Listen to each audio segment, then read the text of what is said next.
নমস্কার, আমার ইউটিউব চ্যানেলে তোমাদের সবাইকে স্বাগত। আজ আমরা যেটা সম্বন্ধে জানবো সেটা হচ্ছে ইরেশনাল নাম্বারস। তো ইরেশনাল নাম্বারটা কি জিনিস দেখে নেওয়া যাক।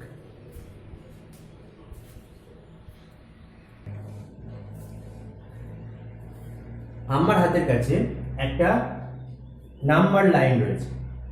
তো আমরা দেখেছিলাম এই নাম্বার লাইনের মধ্যে এই 1 2 -1 -2, এরপর আমরা যদি কোনো ফ্র্যাকশনকে প্লট করি হাফ, এখানে -হাফ, তো এরপরেও আমরা যদি অন্য কোনো কিছুকে প্লট করি যেমন 3/2 ইকুয়াল টু 1/1/2, তো এটাকে আমরা যদি প্লট করি তাহলে এটা হবে এরকম জায়গাতে 3/2, এইদিকে হবে -3/2। এইভাবে আমরা নাম্বার লাইনের মধ্যে রেশনাল নাম্বারগুলোকে প্লট করতে পারি। কিন্তু দেখা যাচ্ছে এই রেশনাল নাম্বারগুলোকে প্লট করে দেওয়ার পরেও না, এই রেশনাল নাম্বারগুলোকে নাম্বার লাইনে রিপ্রেজেন্ট করার পরেও নাম্বার লাইনে কিছু গ্যাপ থেকে যাচ্ছে। এখানে যেমন অনেক রেশনাল নাম্বার আছে, ঠিক আছে, কিন্তু এগুলো ডিসক্রিট, এখানের মধ্যে প্রচুর গ্যাপ থেকে যাচ্ছে। কিন্তু রেশনাল নাম্বারের প্রত্যেকটা পয়েন্ট একটা নাম্বারকে নাম্বার লাইনের প্রত্যেকটা পয়েন্ট একটা যে কোনো একটা নাম্বারকে রিপ্রেজেন্ট করে। তো এই যে গ্যাপগুলো থেকে যাচ্ছে, তো এই গ্যাপগুলোতে কি নাম্বার আছে? এই গ্যাপগুলোতে যে নাম্বারগুলো আছে সেগুলোকেই বলে ইরেশনাল নাম্বার।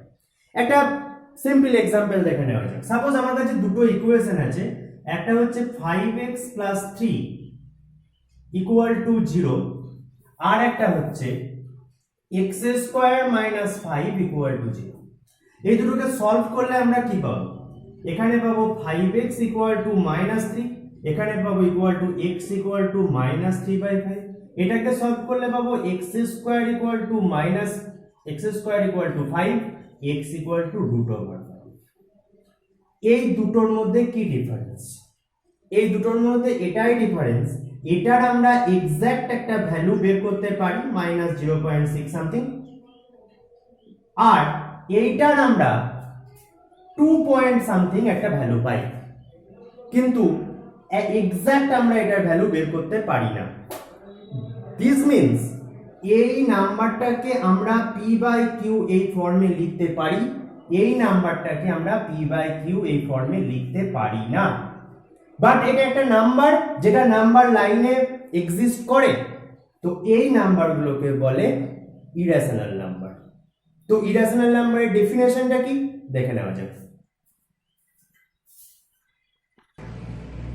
তো ডেফিনেশনটা হচ্ছে এটা: the numbers that cannot be expressed as p/q where p and q are integers and q not equal to 0 are called irrational numbers. ওকে, এখন প্রশ্ন, एग्जांपल কি কি? एग्जांपल √2, √3, √5, মানে এই রুটের ভিতরে একটা যদি আমার প্রাইম নাম্বার থাকে তাহলে সেটাই ইরেশনাল নাম্বার। এখন প্রশ্ন হচ্ছে যে এই ইরেশনাল নাম্বারগুলোকে, আমি যে বললাম ইরেশনাল নাম্বারগুলো নাম্বার লাইনে আছে, তাহলে ইরেশনাল নাম্বারগুলোকে আমি নাম্বার লাইনে রিপ্রেজেন্ট করব কিভাবে? এখানে আমার ইউজ হবে কি? Pythagoras theorem. পাইথাগোরাস থিওরেম, যদি তোমাদের পাইথাগোরাস থিওরেম মনে না থাকে তার জন্য আমি পাইথাগোরাস থিওরেমটা একবার বলে দিচ্ছি। পাইথাগোরাস থিওরেমটা হচ্ছে এইরকম, যদি একটা রাইট অ্যাঙ্গেল ট্রায়াঙ্গেল থাকে, এটাকে বলে বেস, এটাকে বলে পারপেন্ডিকুলার, এটাকে বলে হাইপোটেনিয়াস। তাহলে পাইথাগোরাস থিওরেম বলছে perpendicular square plus base square = h²। Okay, this is the Pythagoras theorem. Okay, তাহলে দেখা যাক এই পাইথাগোরাস থিওরেম ইউজ করে আমরা কি করে এই ইরেশনাল নাম্বারগুলোকে নাম্বার লাইনে রিপ্রেজেন্ট করব। ওকে,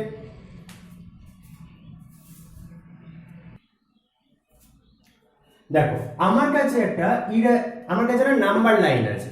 এবার আমি একটা ইরেশনাল নাম্বার √2 এটাকে নাম্বার লাইনে রিপ্রেজেন্ট করতে চাইছি।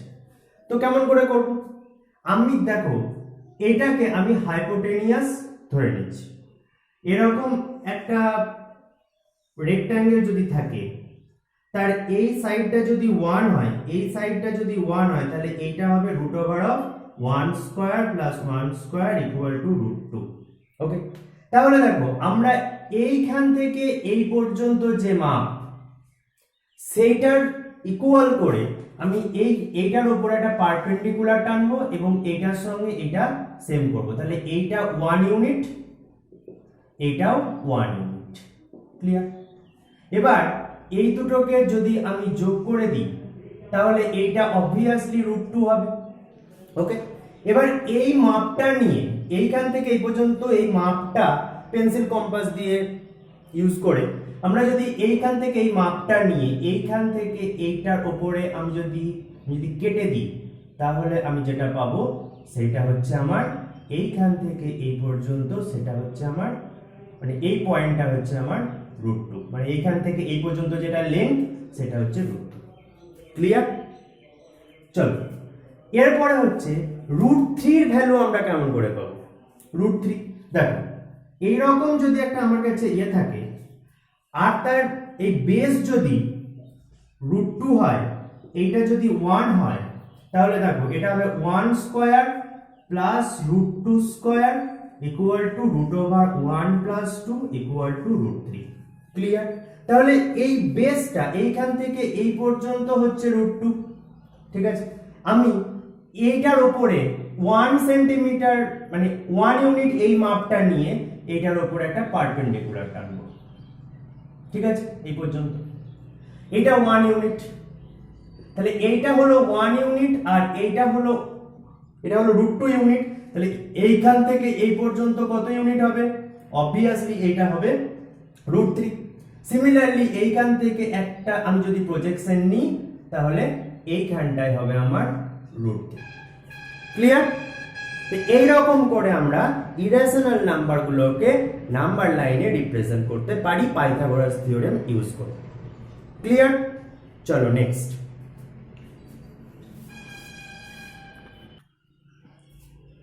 এরপর আমরা দুটো থিওরেম দেখে নেব। সেই দুটো থিওরেম কি কি?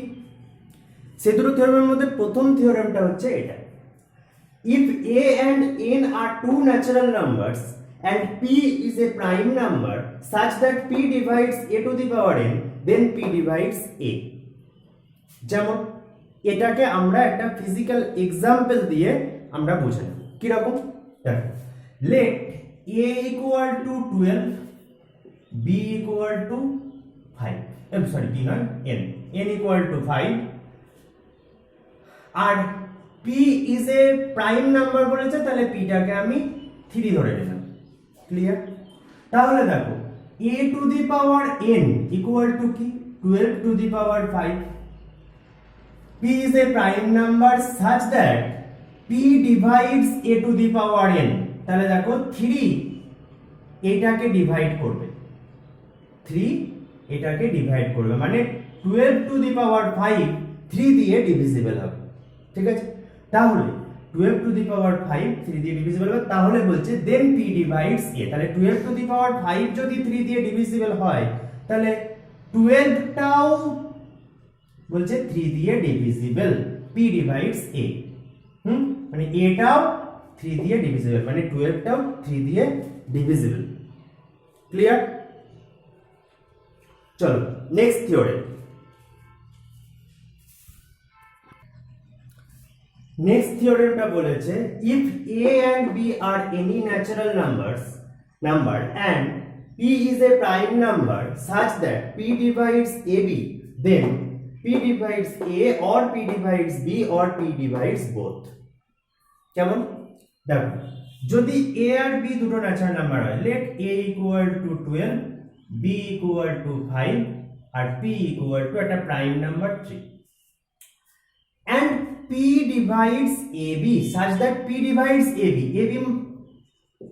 কত? 12 into 5 equal to 60। if p divides ab, দেখো 60টা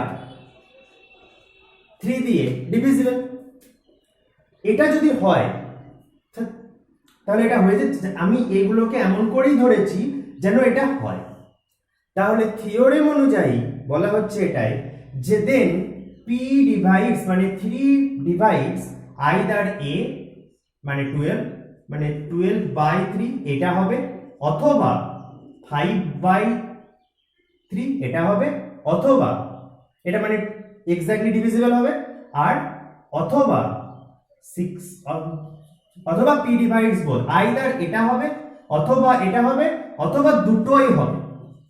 ঠিক আছে, আমরা দেখতে পাচ্ছি এটা হবে না কিন্তু এটা হবে। আবার আমরা যদি বি এর জায়গায় 6 ধরি তাহলে এটা 6, এটা হবে 72, এটা আবার দেখো 72টা এটা 3 দিয়ে ডিভিজিবল, তাহলে দেখো পি ডিভাইডস এ এটা হচ্ছে, পি ডিভাইডস বি এটা হচ্ছে, আবার up to P divides both এটাও হচ্ছে। ঠিক আছে, তাই এই তিনটের মধ্যে একটা পি দিয়ে ডিভিজিবল হবে, এ অথবা বি অথবা এ বি। ক্লিয়ার? চলো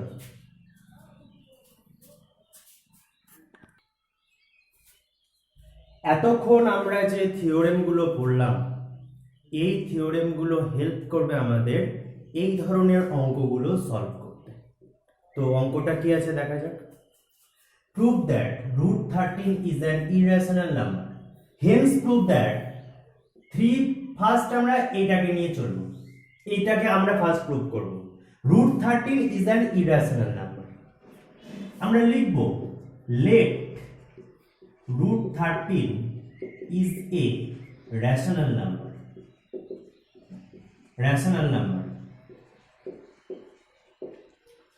√13 is a rational number. তাহলে √13 যদি রেশনাল নাম্বার হয়, therefore √13 equal to কি লিখতে পাবো?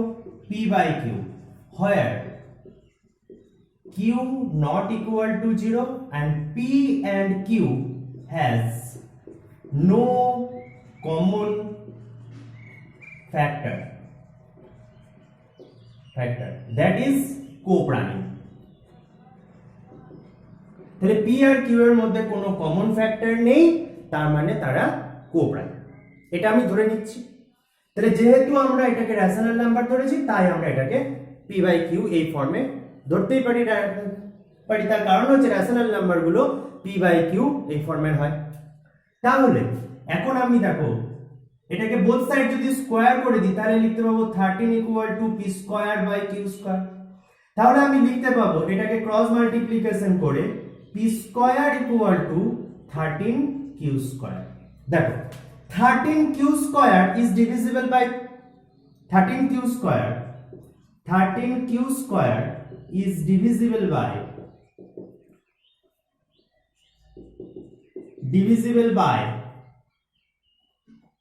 13q square টা 13 দিয়ে ডিভিজিবল।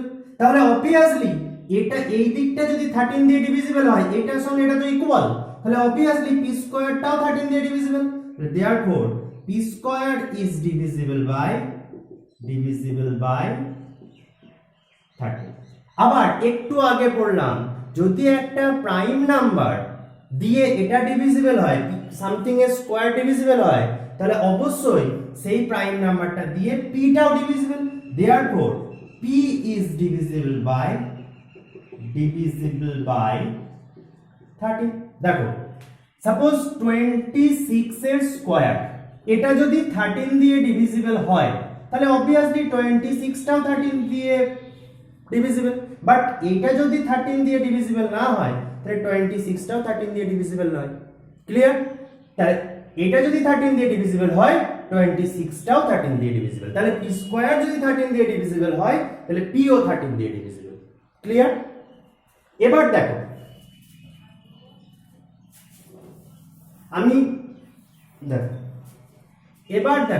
আমি কি করছি, এবার এখান থেকে এখানে যাচ্ছি।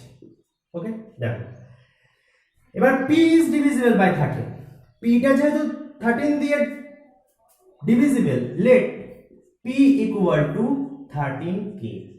p টা তো 13 দিয়ে ডিভিজিবল, তাহলে আমি p টাকে 13k লিখতেই পারি, কারণ সমস্ত প্রাইম নাম্বারগুলোকে আমরা 2k লিখতে পারি, সমস্ত ইভেন নাম্বারগুলোকে আমরা 2k লিখতে পারি, কারণ সমস্ত ইভেন নাম্বার 2 দিয়ে ডিভিজিবল, কে ভ্যালুর উপর ডিপেন্ড করবে যে নাম্বারটা কত। সিমিলারলি পিটা যদি 13 দিয়ে ডিভিজিবল হয় তাহলে পিটাকে আমরা 13 কে লিখতে পারি।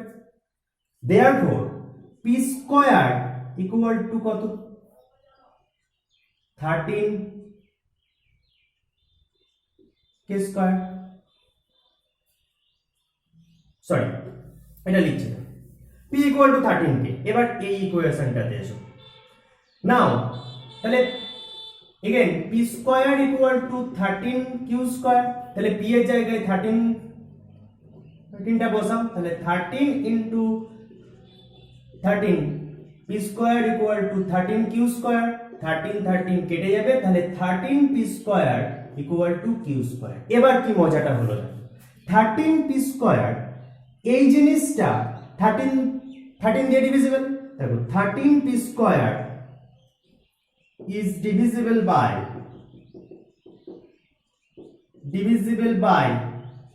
13, তাহলে এটা যদি এইটা যদি 13 দিয়ে ডিভিজিবল হয় তাহলে এইটাও 13 দিয়ে ডিভিজিবল, তাহলে therefore q square is divisible by 13। তাহলে q স্কয়ার যদি 13 দিয়ে ডিভিজিবল হয়, যেখানে এরকম এখানে যেটা হয়েছিল, তাহলে সিমিলারলি বলতে পারি q is divisible by 13। তাহলে কি পেলাম আমি, যে p আর q, p এবং q এবং p বা p এবং q দুটোই একটা নাম্বার 13 দিয়ে ডিভিজিবল, বাট যখনই 13 দিয়ে ডিভিজিবল আমি বলছি তার মানে কি p আর q এর একটা কমন ফ্যাক্টর রয়েছে 13, ক্লিয়ার? কিন্তু আমি ধরেছিলাম কি p and q has no common factor, ঠিক আছে? তাহলে কি হলো, তাহলে আমার ধরাটাতে নিশ্চয়ই কিছু গন্ডগোল ছিল, ওই কারণেই মিলল না। তাহলে আমি যেটা ধরেছিলাম যে p আর q একটা রেশনাল নাম্বার, তাহলে সেটা নিশ্চয়ই ভুল ধরেছিলাম। তাহলে p আর q নয়, তাহলে আমি যেটা ধরেছিলাম যে √13 একটা রেশনাল নাম্বার, তাহলে ওটাতে নিশ্চয়ই কিছু ভুল ছিল। তাহলে কি হবে, therefore, তাহলে এবার আমরা কি লিখবো, এবার ফাইনাল অ্যানসারটা আমরা লিখবো thus p and q has a common factor 13, that is they are not co-prime, therefore √13 is not a rational number.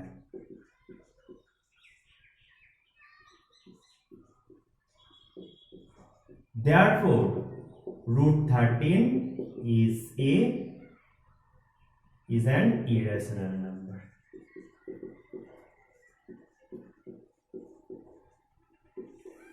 অঙ্কটা শেষ।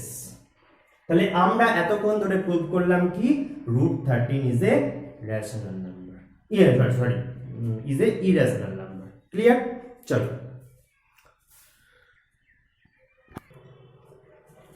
এরপর আমরা প্রুভ করব 3/5 √13 is an irrational number। এখানেও let 3/5 √13 is a rational number। আমি rational number আমি ধরে নিচ্ছি, মাথায় রাখতে হবে আমরা একটু আগে প্রুভ করেছি √13টা ইরেশনাল নাম্বার, ওকে? তাহলে therefore √13 3√13/5 equal to r, let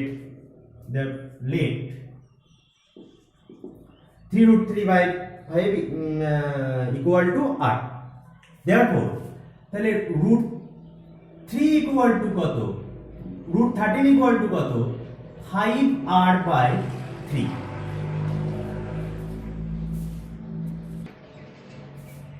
তাহলে দেখো √3 equal to 5r/3, তাহলে as r is rational, r টা যেহেতু রেশনাল তাই আমরা জানি আবার 5/3 টাও রেশনাল, রেশনাল। আবার আটটাও রেশনাল। তাহলে আমরা জানি আগের দিনে পড়েছি যে দুটো রেশনাল নাম্বারের প্রোডাক্ট অলওয়েজ রেশনাল নাম্বার। তাহলে আটটা যেহেতু রেশনাল, তাহলে 5r/3 is also rational number, তাহলে এই দিকটা যদি রেশনাল হয় তাহলে এই দিকটা নিশ্চয়ই রেশনাল। তাহলে therefore √3 মানে √13 is also rational number, but √13 is irrational.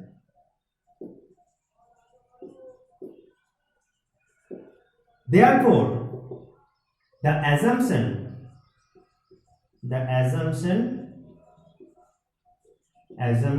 was wrong. Hence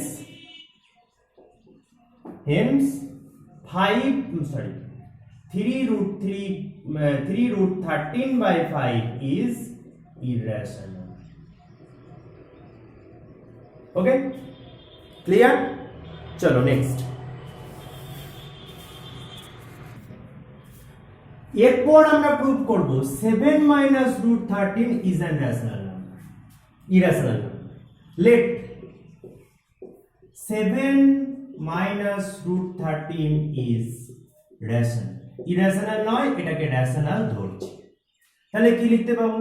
7 - √13 = 8। তাহলে √13 কি লিখতে পাবো? 7 - 8। আবার দেখো 7 একটা রেশনাল নাম্বার, আর একটা রেশনাল নাম্বার আমি ধরেছি, আটটা রেশনাল নাম্বার। তাহলে 7 - 8টা কি? একটা রেশনাল নাম্বার। তাহলে এইটা যদি রেশনাল নাম্বার হয় তাহলে এটাও নিশ্চয়ই রেশনাল নাম্বার। আগের মতো করে লিখে নেবে, আমি আর লিখছি না। সিমিলারলি তাহলে এটাও রেশনাল নাম্বার, কিন্তু আমরা তো জানি যে √3টা ইরেশনাল নাম্বার, তাই এটা ভুল। তাহলে এইটা যেটা রেশনাল ধরেছিলাম সেটাও ভুল। তাহলে এইটা রেশনাল ভুল মানে কি? এইটা যেটা ধরেছিলাম সেটা ভুল, যে এইটা রেশনাল নয়, এটা অ্যাকচুয়ালি ইররেশনাল। ক্লিয়ার? চলো নেক্সট।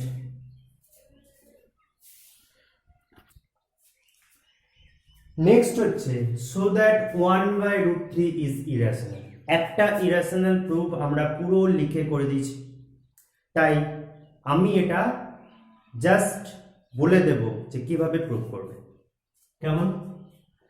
Late 1/√3 is rational. তাহলে এটা যদি রেশনাল হয় তাহলে আমরা ধরতে পারি therefore 1/√3 = p/q। এবার বোথ সাইড হোল স্কয়ার করলে কি হবে? 1/3 = p²/q²। ক্রস মাল্টিপ্লিকেশন করলে q² = 3p²।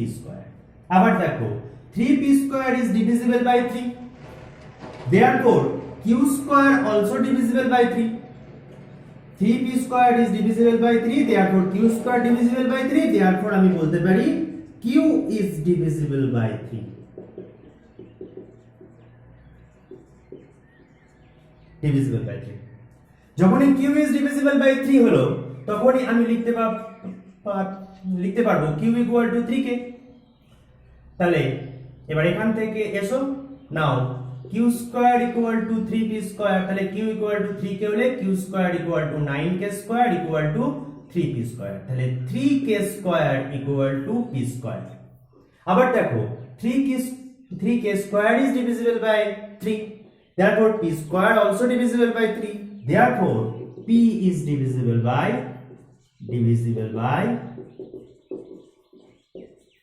3। ওকে, therefore তাহলে আমি দেখতে পাচ্ছি যে p আর q এই দুটোরই একটা কমন ফ্যাক্টর রয়েছে 3, therefore p and q are not co-prime, but আমরা ধরেছিলাম p and q co-prime and q not equal to 0। এটাই আমাদের রেশনাল নাম্বারের ডেফিনেশনে ছিল। তাহলে P and Q are not co-prime। তাহলে অবশ্যই আমাদের এই অ্যাজাম্পশনটাতে আমাদের ভুল ছিল, therefore বলতে পারি 1/√3 is rational। আশা করি রেশনাল ইরেশনাল নাম্বার থেকে আর কোনো কিছু আটকাবে না। This is the end of irrational number basics. Next ক্লাসে আমরা রিয়েল নাম্বার নিয়ে আমরা ডিসকাস করব। চলো।